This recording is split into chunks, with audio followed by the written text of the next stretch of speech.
Buenos días, bienvenidos. Mi nombre es Janet Franco, soy bioquímica, residente de primer año de la Residencia Bioquímica Clínica de Chaco. Les voy a presentar hoy mi ateneo que realicé en la rotación por el área de hemostasia en el servicio de oncohematología del Hospital Perrando, junto a mis instructoras que fueron Sofía Langton y Analia Fernández. Entonces voy a dar inicio a este ateneo que se titula ¿Qué esconde Claudio? Para iniciar, los objetivos que me propuse fueron repasar los conceptos básicos de la hemostasia a partir del desarrollo de un caso clínico, adquirir criterios en el laboratorio de hemostasia de manera de ayudar a llegar al diagnóstico de la forma más óptima y conocer la acción de las rodenticidas en el sistema de la coagulación. Él es Claudio, lo presento, tiene 30 años, trabaja en un supermercado como repositor o seguridad según las necesidades de sus patrones, es tabaquista desde los 14 años y consume alcohol, reportando un consumo de 2 litros aproximados de cerveza por día.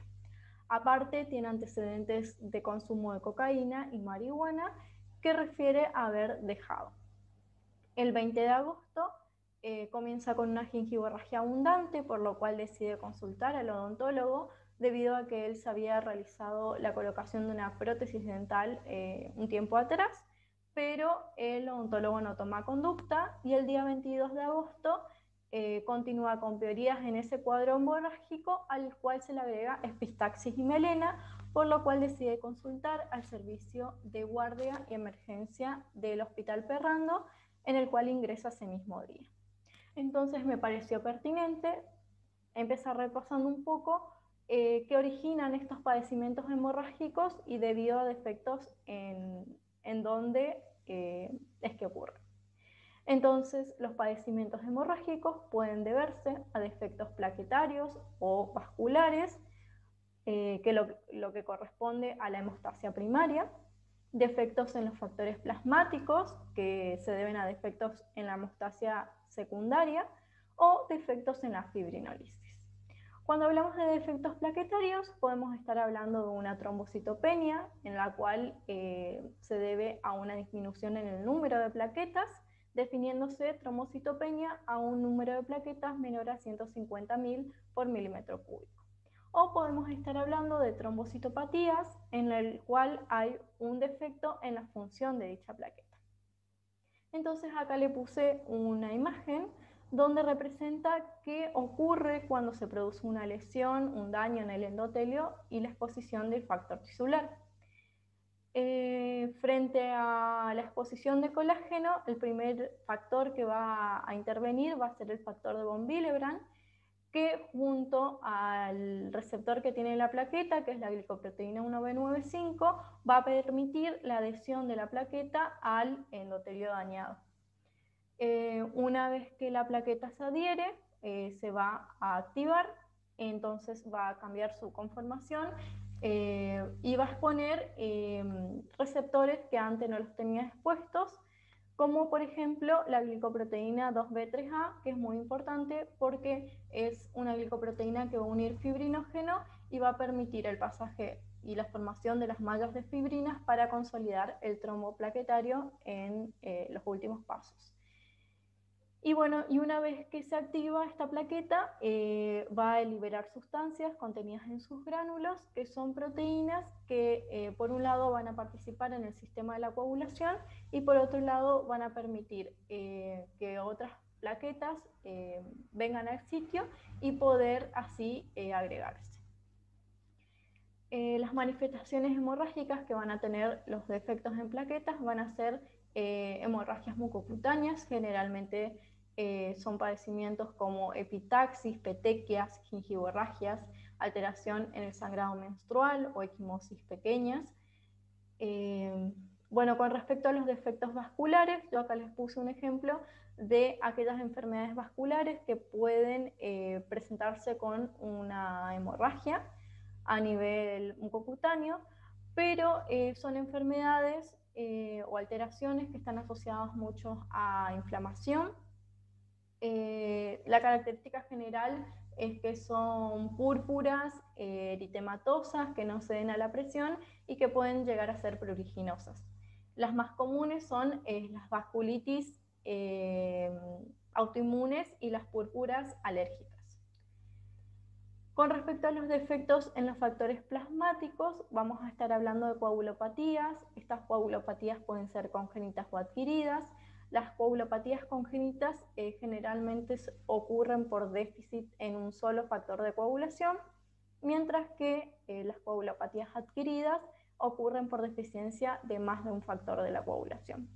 Entonces acá yo le traje una imagen del modelo clásico de la coagulación, que es el que utilizamos en el laboratorio clínico para evaluar las distintas vías y tener una idea de qué factores pueden estar deficientes o alterados. Pero es importante recordar que este modelo es el que ocurre in vitro, y para saber lo que ocurre in vivo es importante estudiar el modelo celular. Entonces,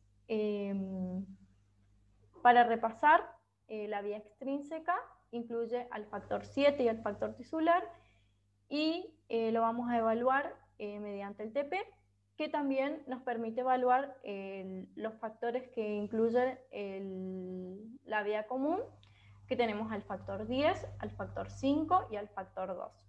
Entonces, una prolongación del TP va a producirse por una deficiencia en cualquiera de estos factores. El APTT va a evaluarme la vía intrínseca de la coagulación, que tiene al factor 12, al factor 11, al factor 9 y al factor 8 implicados. Y no se afecta tanto por una deficiencia en los factores de la vía común. Entonces, para repasar, se toma sangre del paciente, que se anticoagula con citrato, se lo centrifuga 2 veces a 3.500 revoluciones, 15 minutos, y para el TP vamos a utilizar tromboplastina cálcica, que me va a dar la cantidad de fosfolípidos necesarias y el factor tisular necesario para activar la vía extrínseca. Se toma el tiempo y hasta que se forma el coágulo. Los resultados se expresan en segundos, en porcentajes o en una razón internacional normalizada, que es la que se utiliza para realizar el seguimiento a los pacientes anticoagulados con anticoagulantes orales. El APTT también se toma plasmita del paciente y se utiliza cefalina, que nos va a dar la cantidad de fosfolípidos necesaria para activar la vía, kaolin, que nos da una superficie inerte cargada negativamente, que es el disparador de la vía intrínseca, y calcio, que es importante para los eventos que ocurren en esta cascada. También se toma el tiempo en el que tarda en coagular este plasma, y los resultados se expresan en segundos. Es importante que cada laboratorio realice sus propios valores de referencia, porque es muy operador o equipo dependiente, y también depende mucho de los reactivos que utilicemos. Las manifestaciones entonces hemorrágicas que van a tener los pacientes que tienen coagulopatías van a ser generalmente hemorragias en cavidades. Las más comunes son en articulaciones y en músculo, pero también pueden ser en otras cavidades como torácicas o abdominales, e incluso intracraneales cuando son muy severas. Bueno, con respecto a los defectos en la fibrinólisis, yo solo le puse la cascada del sistema fibrinolítico, y lo que me interesa recalcar acá es que las hemorragias en los defectos en este sistema van a ser hemorragias tardías que se producen en lugares donde ya hubo una injuria, un procedimiento quirúrgico, una venopunción, y sangran tardíamente. Entonces, continuando con el caso, como recuerdan, Claudio tenía gingivorragia abundante, epictaxis y melena.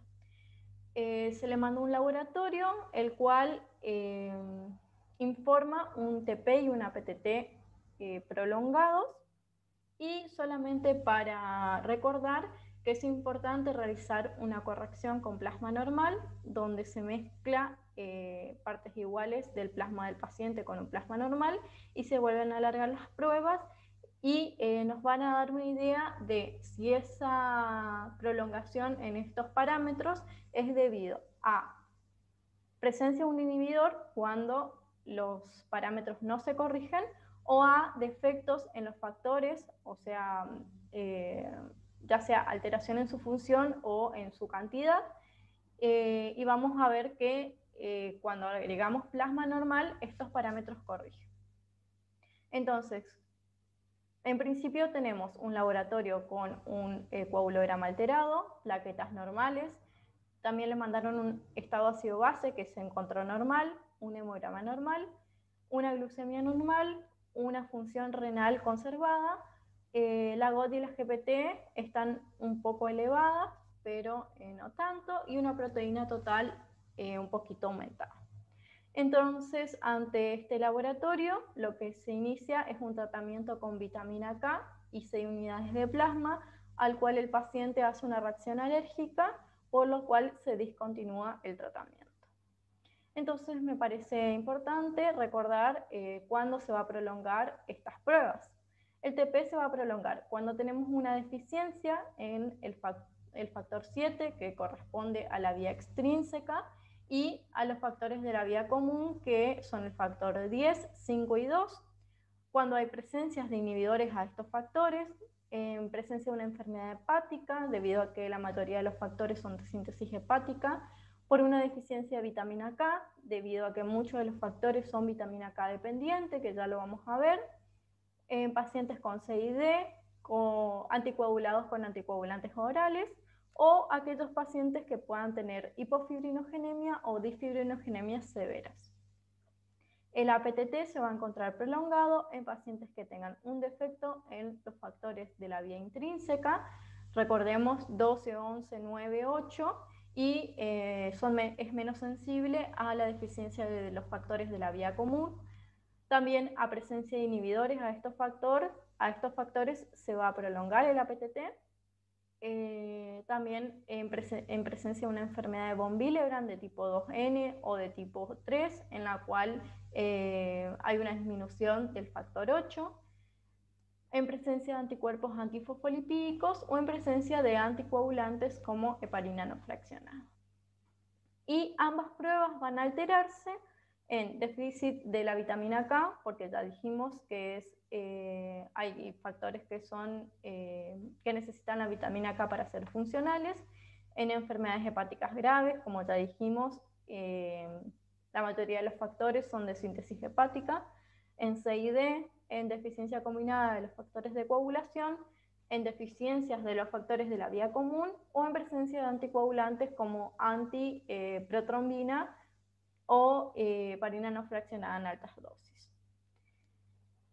Entonces, continuando con el caso, el 24 de agosto el paciente es admitido en clínica médica, en el cual se hace un diagnóstico presuntivo de una coagulopatía por probable insuficiencia hepática.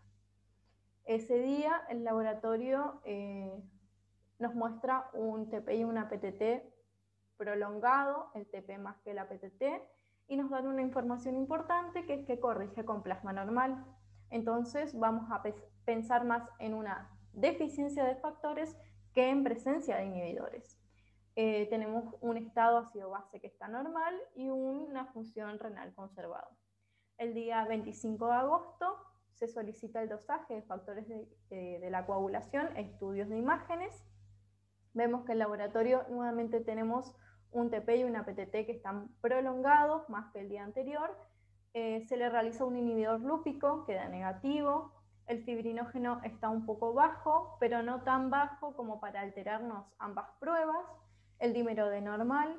Tenemos un factor 5 normal, y esto nos da una información muy importante, porque un factor 5 normal junto a los estudios de imágenes que dieron normales permite a los médicos de clínica médica descartar este diagnóstico presuntivo de una coagulopatía por insuficiencia hepática. Vemos que hay un factor 7 que está muy bajo y un factor 9 que está muy bajo, un factor 8 muy aumentado debido a que es reactante de fase aguda, y una gamma GT que está un poquito elevada, pero no es tan significativo su valor. Entonces ahora lo que se proponen como diagnósticos es una hemofilia B adquirida o un déficit combinado de factores. Entonces vamos a repasar un poco qué es la hemofilia. La hemofilia es una enfermedad congénita hereditaria ligada al sexo que está caracterizada por una disminución o ausencia del factor 8 en el caso de la hemofilia A y el factor 9 en caso de la hemofilia B. Tienen una incidencia que va en la hemofilia A de 1 en cada 5.000 a 10.000 habitantes y en la hemofilia B de 1 en 30.000 a 50.000. Y un tercio de estos pacientes que tienen hemofilia no tienen registro o antecedentes de familiares que hayan tenido, por lo tanto se registra un tercio de los pacientes que tienen mutaciones de novo.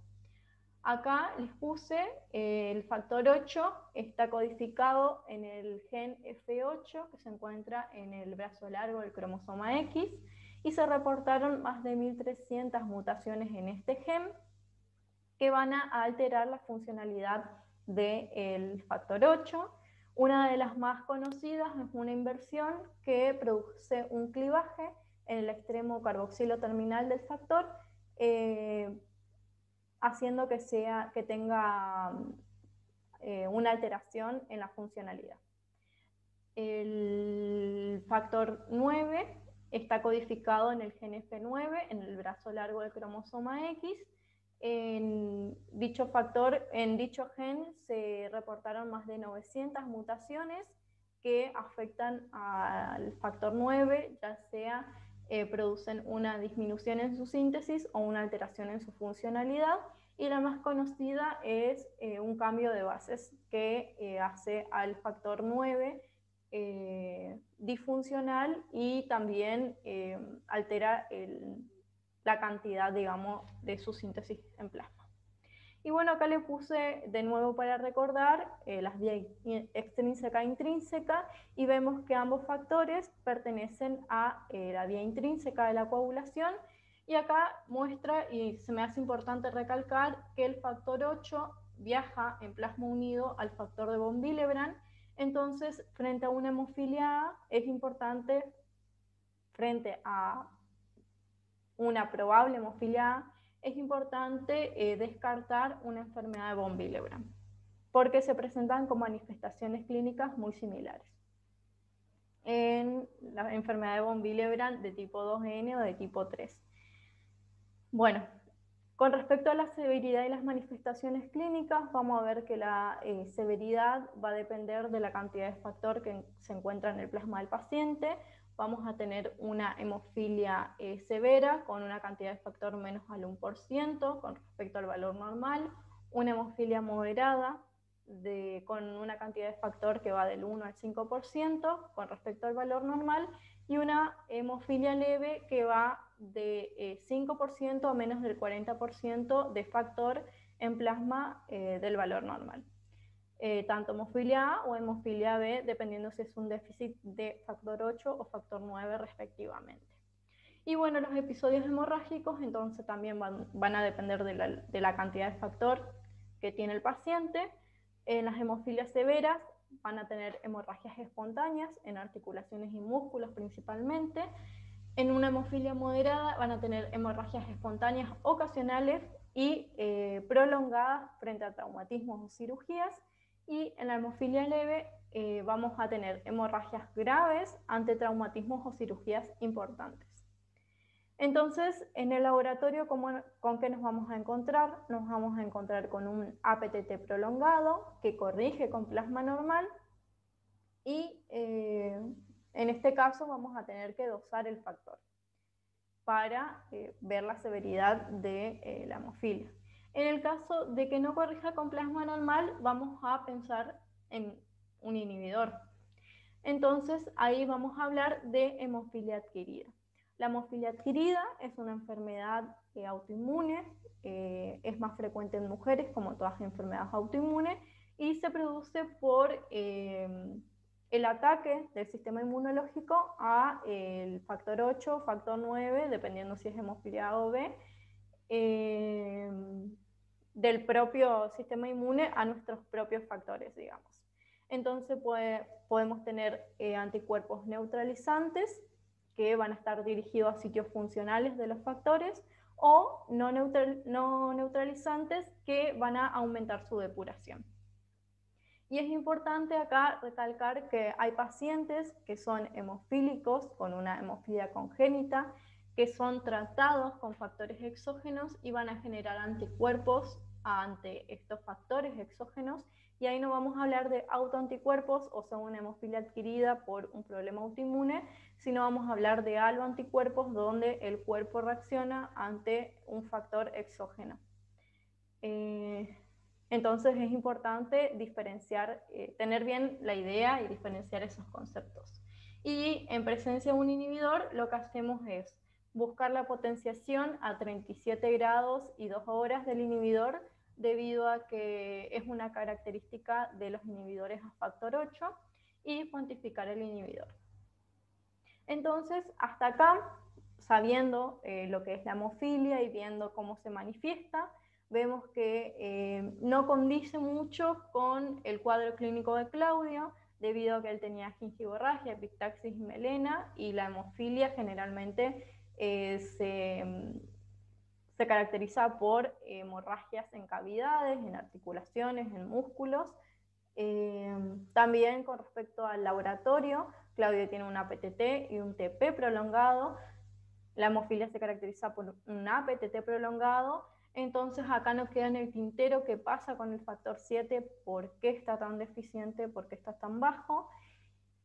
Y también que las hemofilias adquiridas son enfermedades muy poco frecuentes, y más la hemofilia B adquirida, por lo tanto también con respecto a la frecuencia de esta patología es como que te da sospechas, digamos.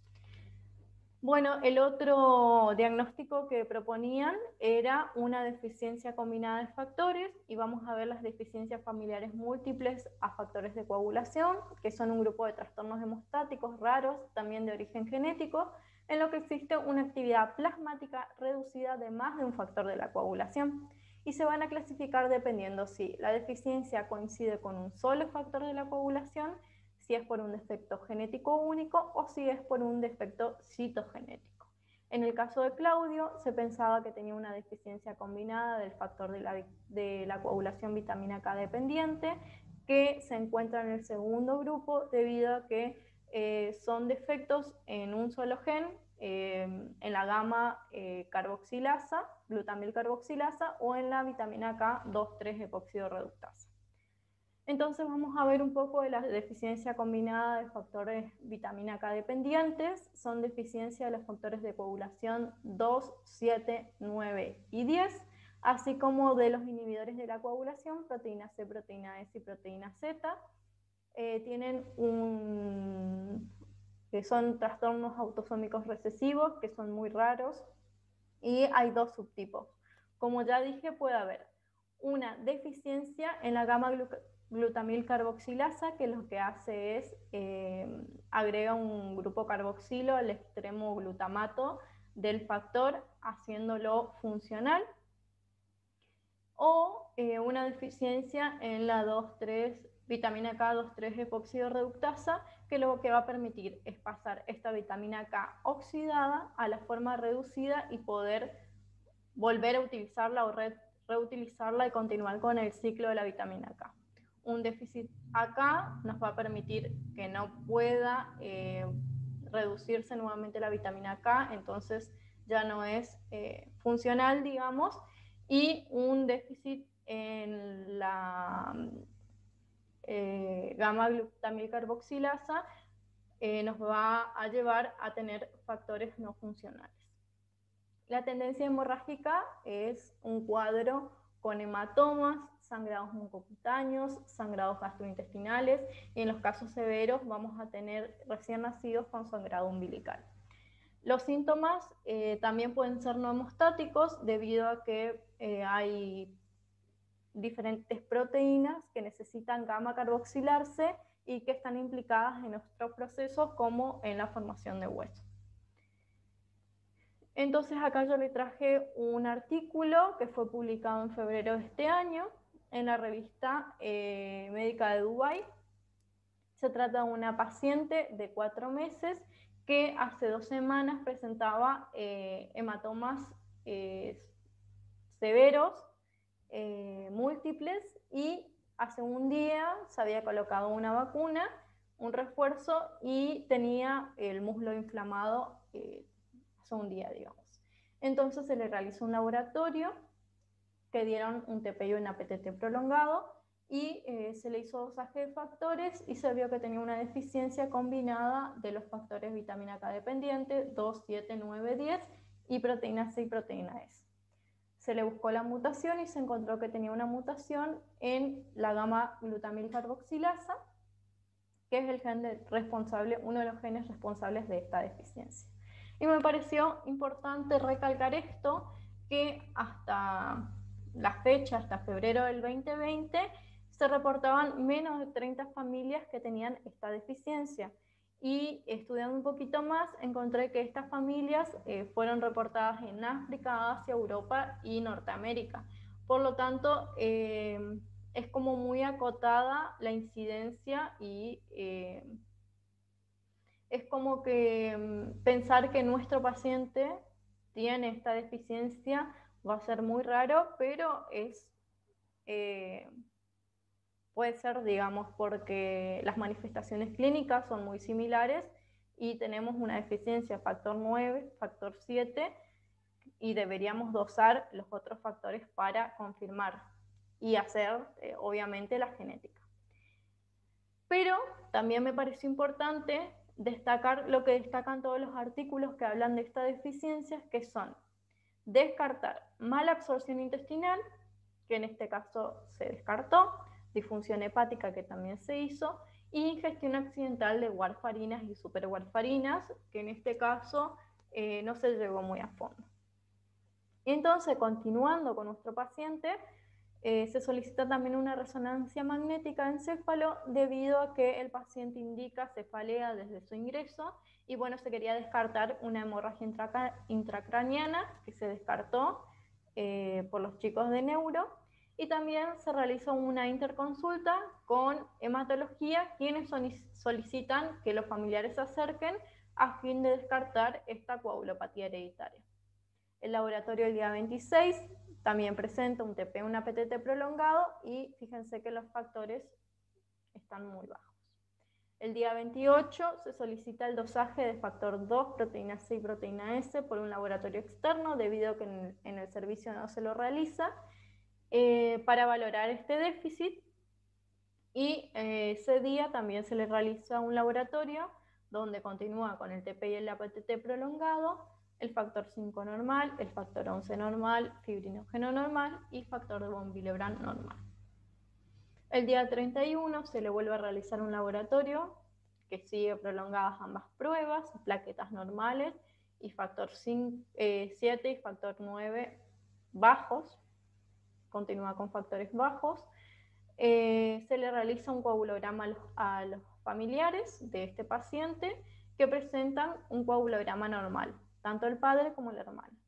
Y el día 1 de septiembre evoluciona estable, sin signos de hemorragia activa, y se realiza un nuevo interrogatorio en el cual él refiere haber consumido veneno para ratas, lo cual se asume como probable causa de la alteración de la coagulación. Entonces ahora vamos a ver un poco de lo que son las rodenticidas anticoagulantes. Las rodenticidas son pesticidas que están dirigidos hacia los roedores. Hay algunos que tienen características anticoagulantes y otros no.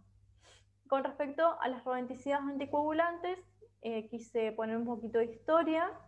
En 1920 se produjo un brote de una enfermedad del ganado en el cual las vacas morían de hemorragias incontrolables por lesiones menores o a veces hemorragias internas.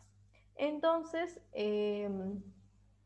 un hombre de campo tomó a sus vacas que se morían de hemorragias y la leche que él decía que no coagulaba y lo llevó a la Universidad de Wisconsin, donde trabajaba Carl Paul junto a sus colaboradores, y trabajaron junto a estas muestras que le llevó este señor, y en 1940 pudieron aislar y caracterizar al agente que causaba estas hemorragias, y se lo aisló del trébol dulce mohoso, que era lo que consumían estas vacas. Y establecieron que el anticoagulante era el 3,3-metil-eno-bis 4-hidroxicumarina, que más tarde se llamó dicumarol. Se hicieron ensayos de este principio en ratas y en conejos, y se veía que estos roedores morían, por lo cual luego se desarrolló anticoagulantes más potentes, y se los comercializó como con el nombre de warfarina para, como raticidas, digamos. Un hombre con también que quería suicidarse, tomó estas rodenticidas o estos raticidas que contenían warfarina, se lo hospitalizó y se vio que presentaba una anticoagulación. Por lo tanto, un tiempo después se empezó a usar la warfarina como anticoagulante de uso clínico. También con el tiempo, las ratas desarrollaron resistencia a las warfarinas, por lo cual en 1970 se desarrolló las superwarfarinas, que eran similares a estas warfarinas, pero su principal ventaja es que tenían una mayor potencia, de hasta 100 veces más potente, y tenían una semivida media más larga, de 6 a 8 semanas. Entonces, acá les puse para comparar el acenocumarol y la warfarina, que son anticoagulantes orales usados en la clínica, frente a estas superwarfarinas, que son raticidas. Fíjense que la absorción en el acenocumarol es una absorción por vía oral de un 60%, las warfarinas tienen una absorción oral completa, y estas superwarfarinas tienen una absorción oral, también inhalatoria y por piel. La vida media del acenocumarol es de 8 a 11 horas, la de la warfarina es de 20 a 60 horas, y fíjense que la vida media de estas superwarfarinas es de 6 a 160 días. Y la duración de la acción, el acenocumarol tiene de 2 a 3 días, la warfarina de 2 a 5, y estas superwarfarinas tienen una duración de acción de semanas a incluso meses. Y la metabolización es la de todas hepática, se eliminan por orina, y las superwarfarinas también pueden eliminarse por heces. Entonces, solamente para mostrarles en dónde tienen acción estos anticoagulantes, todos inhiben a la vitamina K 2,3 reductasa, por lo tanto impiden la reducción de la vitamina K que ya se utilizó. Y el cuadro clínico de pacientes que se intoxican con estos raticidas va a depender, el cuadro clínico va a depender de la dosis que tomaron, del tiempo en la que se expusieron a estos agentes y el tipo de agente involucrado. Entonces podemos tener cuadros clínicos leves con solamente dolor abdominal, diarrea y vómitos, cuadros moderados que ya presentan hematomas, equimosis, epistaxis, gigiborragia, melenas, hematurias y otros, hasta cuadros graves que pueden llegar hasta con hemorragias intracraneales. Y bueno, nuestro paciente tenía un cuadro de moderado a grave porque recordemos que tenía melena, y eso habla de una hemorragia gastrointestinal. El laboratorio de estos pacientes va a tener un TP alterado que no corrige luego 72 horas post ingestión, sigue alterado, corrige con plasma normal. Es muy común que estos pacientes tengan hematuria, sangre, materia fecal. Al realizar el dosaje de los factores vitamina K dependientes vamos a tener alterados, y estas superwarfarinas pueden determinarse en suerito mediante laboratorios toxicológicos. Sí se pueden determinar las superwarfarinas, no la warfarina, hoy en Argentina. Y bueno, con respecto al tratamiento, vamos a tener que va a depender desde si la exposición fue accidental o si fue una tentativa suicida. cualquier sea la cantidad de la tentativa suicida, o sea, de lo que tome el paciente, se le va a dar carbón activado o algún purgante para evitar que se siga absorbiendo. Y se va a realizar un TP a las 0, 24, 48 y 72 horas. Si el TP da anormal, se lo interna, se ve si tiene sangrado activo. Si tiene sangrado, se le da plasma normal y aparte se le da vitamina K. Y la cantidad, o sea, la dosis, digamos, de vitamina K va a depender de cómo está alterado su TP. Fíjense que con TPs de 40 a 59% se le da 20 miligramos por día por vía intramuscular. En el caso de TPs de 20 a 39% se le da 40 miligramos por día endovenosas. Y en el caso de TPs de 0 a 19, que era el caso de nuestro paciente que entró con un TP de menos de 16%, se van a dar 80 miligramos por día endovenosa. Bien, y una vez que se da este tratamiento, el alta de la internación se lo realiza con un TP de 60% y se continúa el tratamiento con vitamina K 20 miligramos por día y se hace un control cada 7 días. Es importante que el paciente continúe con este tratamiento con vitamina K porque recuerden que tienen una duración muy prolongada en el cuerpo y una semivida media muy larga, entonces estos pacientes van a estar anticoagulados hasta incluso meses, por eso es importante que continúen con el tratamiento. Y el alta definitiva al paciente se le da con 48 horas de TP normal sin vitamina K. Bien, entonces veamos cómo evoluciona nuestro paciente desde el día de ingreso hasta el día que confiesa que tomó raticidas, que se le inició el tratamiento con vitamina K 80 miligramos por día.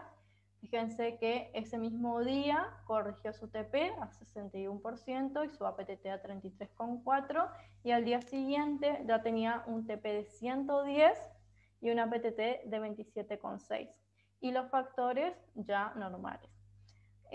También es importante aclarar que la Asociación de Toxicología Argentina recomienda que ante un paciente que tenga hemorragia activa y prolongación del TP y APTT, que se piense en una intoxicación o una exposición a estos tóxicos, a estos raticidas, digamos, porque aunque no se piense, es frecuente, digamos. Yo busqué información de esto, a ver si teníamos algunos números en Argentina, pero no los encontré. Y bueno, el 2 del 9 se le dio el alta al paciente y se hizo una interconsulta con clínica médica, con salud mental, para que bueno, se pueda dar seguimiento a este paciente y puedan ayudarlo en lo que necesita. Eso fue todo, muchísimas gracias, espero que les haya gustado. Esta es la bibliografía. Cualquier consulta, no duden en consultarme. Muchas gracias.